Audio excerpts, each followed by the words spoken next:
Hello students. आज के video में हम देखने वाले हैं एक्सेल में एग्जैक्ट फंक्शन का हम उपयोग कैसे करते हैं। तो सबसे पहले एग्जैक्ट फंक्शंस होता क्या है ये हम समझते हैं। तो एमएस एक्सेल में एग्जैक्ट फंक्शंस के थ्रू हम दो अलग अलग सेल में लिखे हुए स्ट्रिंग को कंपेयर कराने का काम करेंगे, और अगर कंपेयर करने के बाद सभी लेटर्स मैच कर रहा है, दोनों सेल का प्रत्येक लेटर मैच कर रहा है तो रिटर्न्स करेगा वैल्यू ट्रू। अगर एक भी लेटर मैच नहीं कर रहा है तो वहाँ पर रिटर्न्स करेगा फॉल्स। तो हम यहाँ पर सबसे पहले समझते हैं स्ट्रिंग क्या होता है। तो ग्रुप ऑफ कैरेक्टर स्ट्रिंग्स कहलाता है। जैसे हम कोई नाम लिख रहे हैं राम, तो इसमें मल्टीपल लेटर है, RAM, 3 अलग अलग लेटर्स है, तो ये ग्रुप ऑफ कैरेक्टर्स, इसको हम कह सकते हैं ये एक स्ट्रिंग है। तो स्ट्रिंग को कंपेयर कराने के लिए ही एक्सेल में एग्जैक्ट फंक्शंस का उपयोग होता है। इसमें ये भी ध्यान रखना है, ये आपका केस सेंसिटिव है। मतलब अगर आप राम में आर कैपिटल लिखे हुए हैं और अगर आप इधर राम में आर स्मॉल लिखे हुए हैं तो ये दोनों मिसमैच कर जाएगा। मतलब अगर ऐसा केस आएगा तो ये दोनों अलग अलग स्ट्रिंग माना जाएगा। तो केस सेंसिटिव भी ये हमारा है, तो ये भी ध्यान रखना है इसमें। तो इसको समझने के लिए हम एक एग्जांपल ले रहे हैं। जैसे हम एक्सेल ओपन करते हैं, ये हमारा एक्सेल का सीट है। तो यहाँ पर टेक्स्ट 1 हेलो लिखा हुआ है और यहाँ पर टेक्स्ट 2 भी हेलो लिखा हुआ है। यहाँ पर गुड बाय, यहाँ भी गुड बाय लिखा हुआ है, यहाँ मॉर्निंग और यहाँ मॉर्निंग लिखा हुआ है। तो यहाँ पर हेलो और हेलो लिखा हुआ है, तो इन दोनों को हमें कंपेयर करना है। ये दोनों अलग अलग सेल में लिखा हुआ टेक्स्ट है, तो इसके प्रत्येक लेटर को दूसरे सेल के प्रत्येक लेटर से मैच कराना है। तो हम यहाँ पर एग्जैक्ट फंक्शंस का यूज करेंगे। तो इक्वल टू हम लिख रहे हैं, यहाँ पर लिख रहे हैं एग्जैक्ट, ब्रैकेट ओपन किए तो first text A1 A2 cell में है तो यहाँ पर हम A2 लिखे, फिर कोमा दे दिए। सेकेंड सेल B2 सेल में है, सेकेंड टेक्स्ट तो B2 दे दिए। तो ये प्रत्येक लेटर को मैच कराएगा। जैसे पहला लेटर A1 सेल में H है तो दूसरा लेटर B2 सेल में पहला लेटर H है तो इसको मैच कराया। अगर मैच किया तो अगला टेक्स्ट पर जाएगा। तो नेक्स्ट लेटर पे गया तो सेकेंड लेटर सेल A2 का E है और उसको मैच कराया B2 सेल के सेकेंड लेटर से, तो ये भी E है। तीसरा लेटर L है, इधर भी L है, चौथा लेटर भी L है, पांचवा लेटर भी वो है। तो इसमें यहाँ पर सारा लेटर मैच कर रहा है। यहाँ पर कैपिटल स्मॉल का भी फर्क नहीं है। तो यहाँ पर जब हम इंटर की प्रेस करेंगे तो यहाँ पर रिजल्ट देगा ट्रू। सेम इसी टाइप से अगर हम इन दोनों में देखें तो इन दोनों में फॉल्स रिजल्ट आया। फॉल्स मतलब वो एक ऐसा लेटर है जो मैच नहीं कर रहा है। दोनों में हम यहाँ पर देख रहे हैं गुड और बाय, दोनों में स्पेलिंग तो एकदम सेम है, सभी लेटर्स मैच कर रहा है। लेकिन यहाँ पर बाय में बी कैपिटल है और यहाँ पर बाय में बी स्मॉल है, तो ये मैच नहीं कर रहा है। तो कैपिटल स्मॉल का भी फर्क रहेगा तो यहाँ पर रिजल्ट फॉल्स आएगा। सेम इसी टाइप से मॉर्निंग यहाँ पर लिखा हुआ है तो एम कैपिटल है और यहाँ पर एम स्मॉल है, तो यहाँ पर भी केस सेंसिटिव का प्रॉब्लम क्रिएट हो रहा है, तो यहाँ पर ये रिजल्ट फॉल्स आ रहा है। नेक्स्ट एग्जाम्पल हम लोग देखते हैं। जैसे यहाँ पर एक स्टेशन नेम दिया हुआ और स्टेशन कोड दिया हुआ है। अब प्रत्येक स्टेशन का कुछ ना कुछ शॉर्ट फॉर्म होता है, तो हम यहाँ पर स्टेशन का नाम जैसे ही दे उसका शॉर्ट फॉर्म यहाँ पर स्टेशन कोड लिखा जाए। तो हमें ऐसा फॉर्मूला क्रिएट करना है। तो ऐसे अगर हम बनाना चाहेंगे तो इस केस में हमें एक से अधिक स्टेशन का नाम चेक करना होगा। तो ऐसे केस में एग्जैक्ट फंक्शंस के साथ हम इफ का भी यूज करेंगे। तो यहाँ पर हम यूज करेंगे इफ एग्जैक्ट फंक्शंस। जब हमें मल्टीपल वैल्यू से कंपेयर कराना होगा सेल के स्ट्रिंग को, तब हम यूज करेंगे इफ एग्जैक्ट फंक्शन। तो इफ के साथ हम एग्जैक्ट फंक्शन का यूज कर सकते हैं यहाँ पर। तो यहाँ पर कुछ लिस्ट दिया हुआ है स्टेशन का, जैसे बेगूसराय का short form station code BGS होता है, पटना का PNBE होता है। तो हमें ऐसा इस कोड वाले फॉर्मूल सेल में फॉर्मूला लगाना है कि हम जिस भी स्टेशन का यहाँ पर लिस्ट में नाम है वो हम नाम जैसे ही लिखे तो वहाँ पर उसका शॉर्ट फॉर्म यहाँ पर उसका कोड लिखा जाए। तो यहाँ पर हम इफ एग्जैक्ट फंक्शंस का यूज करेंगे। तो हम यहाँ पर लिखेंगे equal to if, bracket open किए, उसके बाद इफ के अंदर एग्जैक्ट फंक्शन ओपन किए। अब एग्जैक्ट के अंदर दो टेक्स्ट हम देंगे।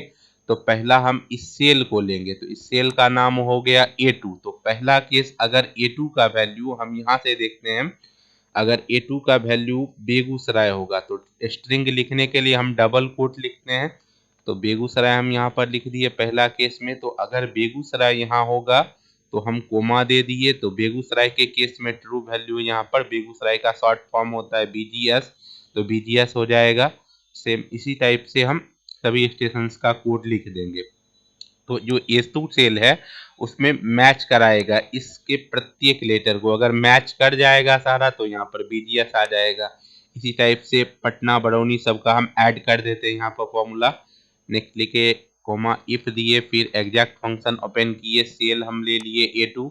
तो दूसरा केस अगर A2 का वैल्यू पटना होता है तो पटना का स्टेशन कोड हो जाएगा PNB।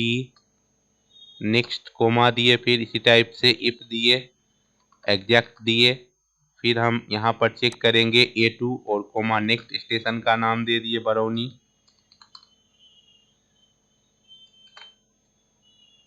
बरौनी का कोड हम यहाँ पर लिख देंगे।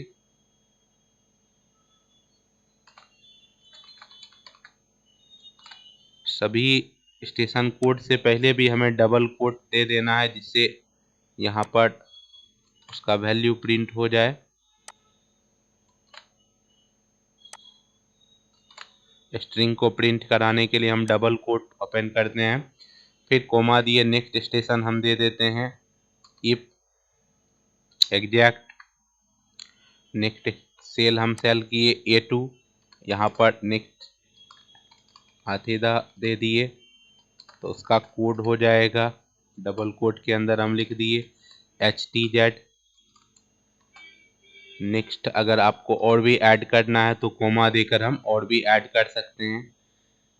फिर कोमा दिए, इफ एग्जैक्ट दिए, फिर सेल A2 दिए। नेक्स्ट अगर A2 सेल का वैल्यू होता है खगड़िया तो खगड़िया के केस में यहाँ पर हम कोमा दिए और खगड़िया का स्टेशन कोड हो जाएगा KGG, ये हो गया। फिर कोमा दिए, नेक्स्ट स्टेशन के लिए हम ले रहे हैं इफ एग्जैक्ट, फिर सेल A2 दिए तो नेक्स्ट स्टेशन हो गया न्यू दिल्ली। तो न्यू दिल्ली का स्टेशन कोड हो जाएगा NDLS। नेक्स्ट एक और स्टेशन है तो इफ दिए, फिर से हम एग्जैक्ट दिए, A2 सेल दिए, नेक्स्ट स्टेशन हो गया मुंबई। मुंबई का वैल्यू हो जाएगा स्टेशन कोड MMCT। तो ये सभी का ट्रू वैल्यू आ गया। अगर हम इस स्टेशन के लिस्ट में कोई अलग स्टेशन नाम दे देते हैं तो फॉल्स वैल्यू भी हमें देना है। तो हम यहाँ पर एक मैसेज दे देते हैं स्टेशन कोड नॉट फाउंड। अब हम जितना ब्रैकेट ओपन किए हैं उतना ब्रैकेट हमें इफ का बंद करना है। तो टोटल हम 1 2 3 4 5 6 7 8 ब्रैकेट ओपन किए। तो लास्ट में हमें इफ का जितना ब्रैकेट है लास्ट में हमें क्लोज करना है। 8 ब्रैकेट क्लोज कर दिए और एंटर की प्रेस कर दिए। अब हम इसको हाइड करते हैं और इधर हम आते हैं, स्टेशन का कोई भी नाम देते हैं। जैसे पहला स्टेशन हम दे देते हैं हाथीदा।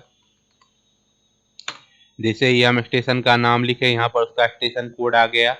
और भी स्टेशन हम चेक कर लेते हैं, जैसे यहाँ पर हम लिखते हैं बरौनी तो यहाँ पर बरौनी का स्टेशन कोड आ गया। सेम इसी टाइप से हम अगर पटना लिखते हैं तो पटना का कोड आ गया। इसको हम डिलीट भी कर देंगे तब कोई फ़र्क नहीं पड़ेगा क्योंकि हम एक बार फॉर्मूला इसमें कंप्लीट लगा चुके हैं। ये कंप्लीट फार्मूला हमारा अवेलेबल है इस सेल में। तो एक बार फार्मूला लगा देने के बाद आप इसका यूज कभी भी कर सकते हैं। और भी कुछ स्टेशन हम देख लेते हैं, जैसे खगड़िया का भी कोड आ गया है यहाँ पर। इसी टाइप से हम देख लेते हैं बेगूसराय का, तो उसका भी कोड आ गया है। कोई और स्टेशन अगर हम देते हैं जिसको फॉर्मूला में हम ऐड नहीं किए हैं तो आंसर आएगा स्टेशन कोड नॉट फाउंड। जैसे हम यहाँ पर स्टेशन का नाम दे रहे हैं मुंगेर तो यहाँ पर स्टेशन कोड नॉट फाउंड आ रहा है क्योंकि इसके लिए हमने फॉर्मूला लगाया नहीं था। तो इफ एग्जैक्ट का आप ऐसे यूज कर सकते हैं। एक और इसको समझने के लिए हम एग्जांपल लेते हैं। जैसे ये एक सीट है, इसमें हमें कोर्स लिखना है और कोर्स फी अपने आप आ जाए। तो यहाँ पर जैसे एग्जांपल दिया हुआ है, कुछ कोर्सेज का लिस्ट है और यहाँ पर कोर्स फी दिया हुआ है। तो हमें इस सेल में ऐसा फॉर्मूला लगाना है कि यहाँ जैसे ही हम कोर्स का नाम लिखे अपने आप यहाँ पर कोर्स फी आ जाए। तो हम इफ एग्जैक्ट फंक्शंस के थ्रू ऐसा कर सकते हैं। तो हम यहाँ पर लिख रहे हैं इक्वल टू इफ एग्जैक्ट। सबसे पहले हम सेल को सेलेक्ट करेंगे, तो ये सेल A2, पहला केस हम देंगे अगर A2 का वैल्यू होता है DCA कोर्स, तो हम डबल कोट के अंदर दिए DCA। तो अगर A2 का वैल्यू DCA होगा तो यहाँ पर DCA का कोर्स फी 5200 हो जाएगा। सेम इसी टाइप से फिर हम कोमा दिए, इफ दिए, फिर एग्जैक्ट, हम सेल सेलेक्ट किए, A2 दूसरा कोर्स हम लेते हैं। तो अगर A2 का वैल्यू होता है ADCA, तो यहाँ पर ADCA का कोर्स फी हम लिख दिए 9800। नेक्स्ट कंडीशन लगाते हैं हम, इफ एग्जैक्ट सेल सेलेक्ट करेंगे A2। नेक्स्ट अगर A2 का वैल्यू होता है, कोर्स का नेम हम दे रहे हैं CCA, तो CCA के केस में यहाँ पर 3500 आ जाए। नेक्स्ट फिर हम इफ लगाए, एग्जैक्ट लगाए, सेल सेलेक्ट किए A2 और यहाँ पर हम अगर A2 का वैल्यू होता है DTP, तो DTP का कोर्स भी यहाँ पर हम लिख दिए। नेक्स्ट कोर्स हम ऐड कर रहे हैं इफ एग्जैक्ट करके सेल A2, अगर नेक्स्ट होता है BCA, तो BCA के केस में कोर्स फी आना चाहिए 16,000 पर ईयर। तो हम कोमा देकर यहाँ पर डबल कोट में लिख देते हैं 16,000 पर ईयर, को हम क्लोज कर दिए।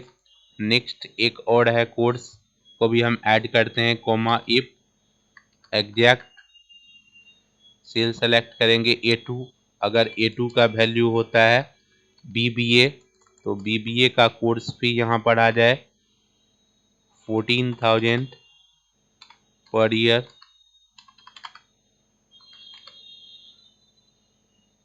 अब फॉल्स कंडीशन देंगे, अगर इस लिस्ट में जो हम कोर्स बनाए अगर कोई अदरवाइज दूसरा कोर्स आता है तो क्या मैसेज आना चाहिए कोर्स फी में। तो हम यहाँ पर मैसेज दे देते हैं कोर्स नॉट अवेलेबल।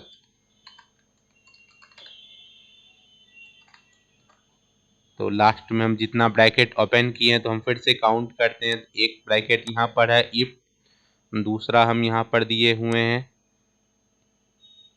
तीसरा ब्रैकेट यहाँ पर हम ओपन किए थे, चौथा ब्रैकेट यहाँ पर ओपन किए थे, पांचवा ब्रैकेट यहाँ पर ओपन किए हैं, छठा ब्रैकेट यहाँ पर ओपन किए हैं। तो 6 ब्रैकेट ओपन किए हैं, तो लास्ट में 6 ब्रैकेट हमें क्लोज करना है और इंटर की प्रेस कर देना है। अब हम जो भी कोर्स का नाम देंगे यहाँ पर फी अपने आप आ जाएगा। जैसे हम यहाँ पर कोर्स दे रहे हैं ADCA, तो कोर्स फी अपने आप 9800 आ गया। इसी टाइप से नेक्स्ट कोर्स हम देते हैं BCA, तो BCA का कोर्स फी इंटर प्रेस करते ही आ गया है।